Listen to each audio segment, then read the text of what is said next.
What is a fractal interpretation of religious diversity? For that matter, what even is a fractal? And who in the world is this Perry Schmidt-Leukel guy? What? Perry Schmidt-Leukel? Are you sure? Apparently I've been procrastinating on doing this episode because I don't know how to correctly pronounce his name. Forgive me, Father Perry. Bruh. I've seen him speak at a few academic meetings. He seems to be nice most of the time, I guess. You see, we're really close. Like, this is him and this is me over here. Enough of this nonsense. Let's go. This is Den on Religion.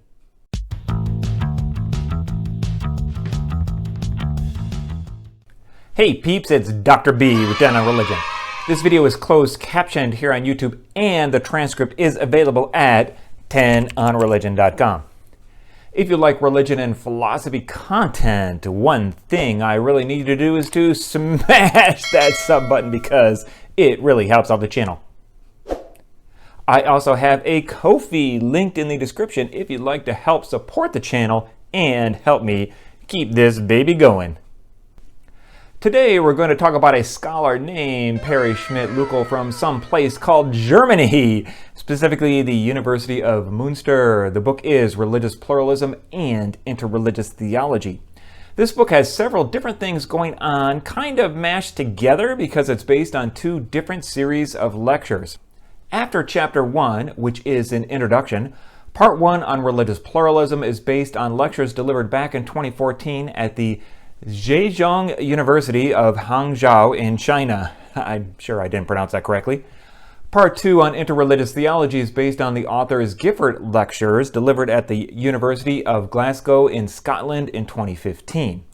I'm going to start by providing some context, then talk about some aspects of the author's view of interreligious theology, and then get into the details of his fractal interpretation of diversity.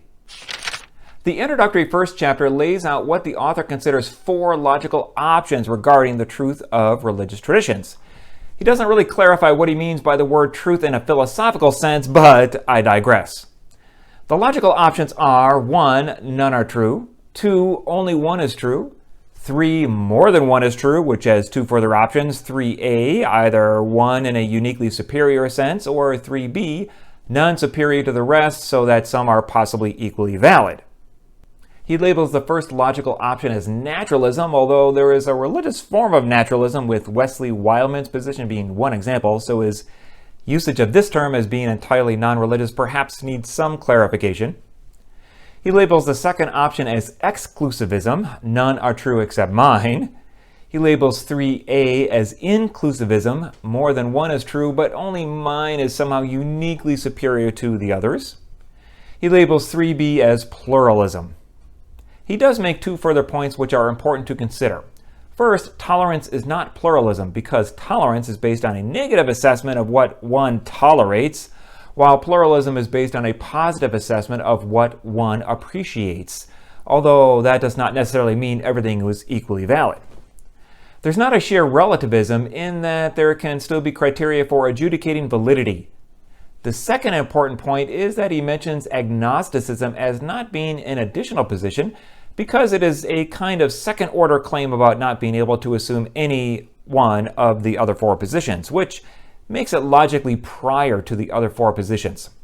So we're left with something like this flowchart. Are religious claims knowable? No, agnosticism. Yes, keep going. Are there any religious claims? No, naturalism. Yes, keep going. Are only one tradition's claims true, or are more than one tradition's claims true? Only one is true, exclusivism. More than one is true, keep going. Is there one singular maximum? Yes, inclusivism. No, pluralism. So that's an illustration in chart form displaying the logical options he describes. My graphic arts skills are really horrible. Part 1 of this book details how religious pluralism can be framed in 6 different traditions: Christianity, Judaism, Islam, Hinduism, Buddhism, and Chinese religion. It's no doubt an interesting part of the book, but I want to focus on the second part of the book on interreligious theology. Here, the idea is established that the discipline of religious studies should become personalized. That is, the object, a religious tradition or subtradition, and the subject, religious adherents, should be seen as living people rather than things to be studied. This move means that the investigation will be dialogical from person to person in a global exchange of perspectives. Interreligious theology has 4 principles and then 4 further methodological issues that flow from those principles. The first principle is a theological credit of trust in that one presupposes the existence of an ultimate reality with genuine access to said reality. The second principle is the unity of reality. There's only one. But what about the multiverse? Well, it's nice for science fiction, but religion, meh. Bruh. The third is that it is tied to interreligious discourse.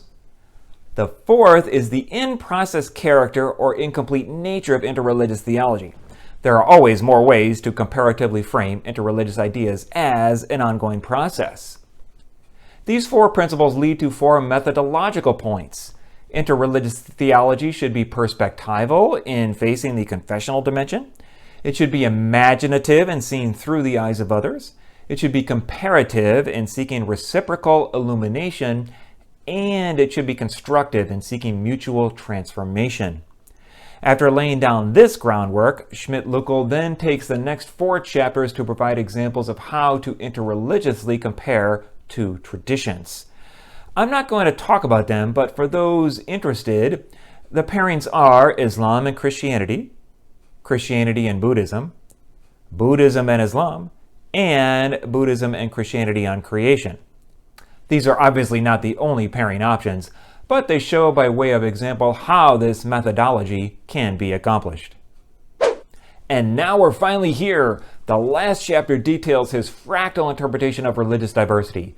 It's based on the theory of fractals from Benoit Mandelbrot, a Polish-born mathematician who spent most of his life in either France or the United States.